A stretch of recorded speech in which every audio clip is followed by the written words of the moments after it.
This is Mr. Beck Does Your Homework. This is the Introduction to Homework 2.3 for AP Physics.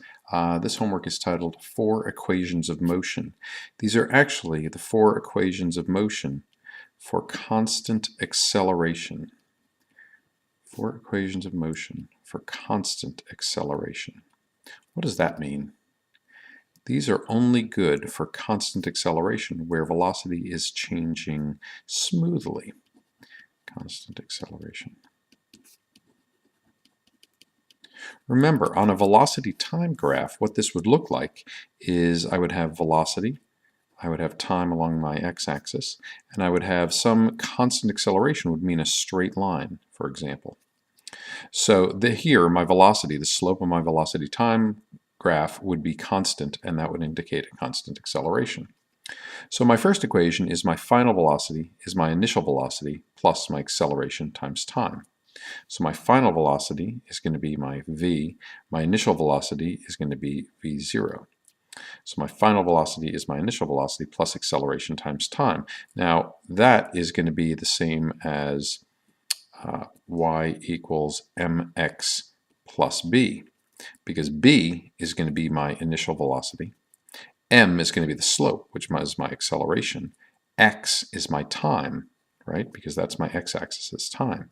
So this is, and y is going to be my final velocity. So, y equals mx plus b. So my final velocity is my initial velocity plus my acceleration times time. So this is neat because that's just the equation of the line. My next equation says that my displacement is 1/2 of v0 plus v times t. That's going to tell me my acceleration is my average velocity times my time. Well, if you want to do the area of this section here, that's how we find my displacement, because my displacement is going to be my area. And what is the equation of a trapezoid like this? Is that a trapezoid? What is the equation of this? It's going to be my average velocity times my time. So here's my time, and here's my velocity, initial velocity, final. So when this says 1/2 v0 plus v, that's going to be this, which is my average velocity times my time, which will give me the area. So my second equation is just that my change in position is going to be my average velocity times my time. So this is the same as the area of this. My third equation says my position is my initial velocity times time plus 1/2 my acceleration times time squared. Where we get that one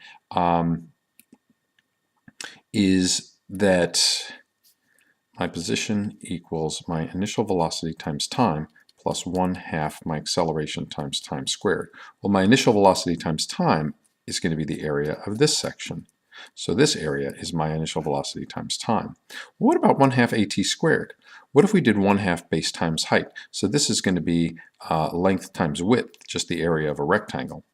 And then this is going to be 1/2 base times height for this triangle. But it's not exactly, is it? But what I do have is 1/2 of time, because my base is time, and my height is going to be my change in velocity. But to get my acceleration is change in velocity over time. So if I both divide by time and multiply by time, you'll see that I get 1/2 of t times t is going to be time squared, and delta v over t, this part, is my acceleration. So there's my 1/2 at squared. So this is the area of the triangle. So again, I've got this area built into another equation. So that's my third equation of motion. My second equation of motion, my third equation of motion. Now this fourth one, in order to derive it, we need to get to energy, and we're not there yet, but it says my final velocity squared equals my initial velocity squared plus twice my acceleration times my displacement. So why do I have these four equations of motion for constant acceleration? What do they do for me? Well, each one of these equations is missing one of the 5 variables. The 5 variables we have are initial velocity, final velocity, acceleration, time, and displacement. You'll notice this first equation doesn't ask you about and doesn't tell you about the displacement. So this one does not have your displacement. This equation has initial velocity and final velocity and time and displacement, but it doesn't have acceleration. This equation has displacement, initial velocity, acceleration, and time, but it doesn't have final velocity.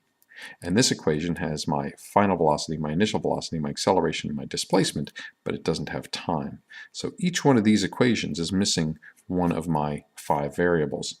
So I can always find out, if it doesn't ask about time and it doesn't show time, then this is going to be the equation I'll choose.